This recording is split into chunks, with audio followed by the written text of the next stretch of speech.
Este año va a ser recordado. Yo creo que vamos a estar 50 años hablando de lo que pasó este año. Estamos viviendo de alguna manera una tormenta perfecta y eso me trae una frase que dice: un mar tranquilo no hace buenos marineros. Y ahora estamos navegando un mar bravo, ¿no? Tuvimos que construir una aplicación de misión crítica de altísima calidad que dependía la salud de todos los uruguayos y solo tuvimos una semana para construirla. En el momento que nosotros estábamos trabajando, esa era la ciudad. Yo me voy a acordar con muchísima nostalgia de esa ciudad. Una ciudad donde no había absolutamente nadie.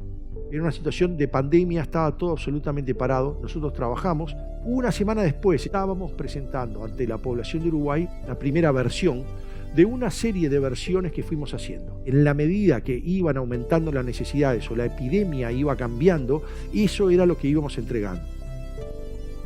En una versión entregamos la parte de recolección de información, en otra versión la parte de telemedicina, de tal manera que los médicos pudieran llamar a los pacientes sin tener que moverse, sin tuviera ninguna posibilidad de contagio, en otra versión agregar grupos familiares, y en una de las versiones importantes era el mecanismo para decir si alguien estuvo expuesto.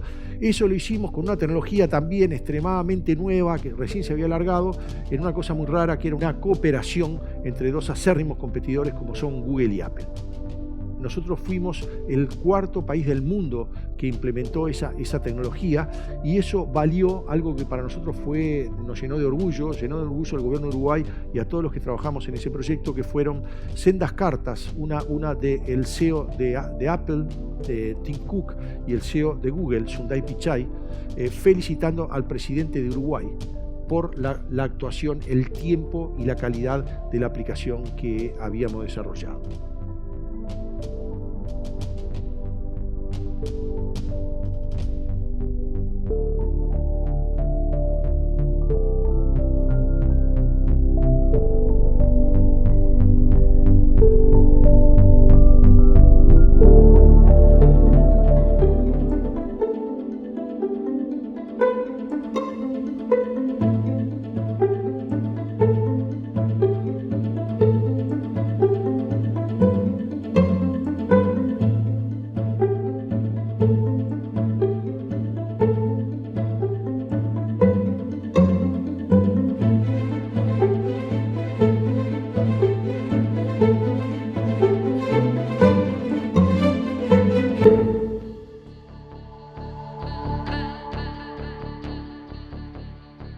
El gobierno realizó campañas para incentivar que los uruguayos se vacunen.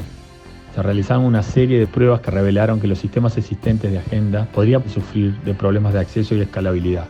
Se tenía el desafío de crear un sistema escalable lo más rápido posible, con la capacidad de permitir que miles de usuarios pudieran acceder de forma simultánea y sin correr el riesgo de que si alguien quería vacunarse tenga su solicitud rechazada. Nuevamente, el desarrollo y puesta en producción de un nuevo sistema de agendas con una nueva arquitectura se llevó adelante en tiempo récord y con total éxito de implantación. Se pasó de atender 100 requerimientos por segundo a 2000 requerimientos por segundo. El mayor cambio fue pasar de un esquema de atención sincrónico de elección de preferencias a un esquema asincrónico. La solución fue cambiar la arquitectura tradicional on-premises a una arquitectura híbrida, donde se utilizaban los últimos avances tecnológicos en cloud computing para soportar picos de demanda y se pudiera procesar la información sin problemas en los sistemas de gobierno. Además de entregar un óptimo servicio a los ciudadanos uruguayos que podían anotarse, el nuevo sistema permitió al gobierno monitorear con mayor precisión la demanda para vacunas. Antes no se sabía quiénes eran los que habían sido rechazados al intentar acceder al sistema, dónde estaban o cuántos eran. Hoy se sabe exactamente el porcentaje de la población adulta del Uruguay que tiene la intención de vacunarse. Uruguay ahora cuenta con una solución flexible para seguir el programa de vacunación, cuyo objetivo es vacunar a toda la población adulta de más de 2.700.000 personas.